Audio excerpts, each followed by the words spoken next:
நோவா இடத்துல தேவன் நோவாவுக்கு ஒரு அடைக்கலத்தை கொடுக்கிறாருங்க. எப்படி அடைக்கலத்தை கொடுக்கிறார்னா, ஒரு பேழையை உருவாக்கு அப்படின்றாருங்க. நோவா கீழ்ப்படிந்து ஒரு பேழையை உருவாக்குறாருங்க.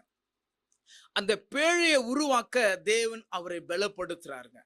தேவன் அவரை பலப்படுத்துகிறது மாத்திரம் இல்லைங்க, ஆபத்து காலத்தில அவருக்கு அனுகூலமும் துணையும் ஆனவரா நிலை கொண்டு நிற்கிறாருங்க.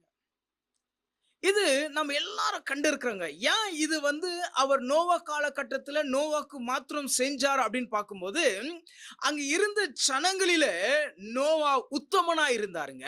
அங்க இருந்த ஜனங்களில நோவா நீதிமானா இருந்தாருங்க.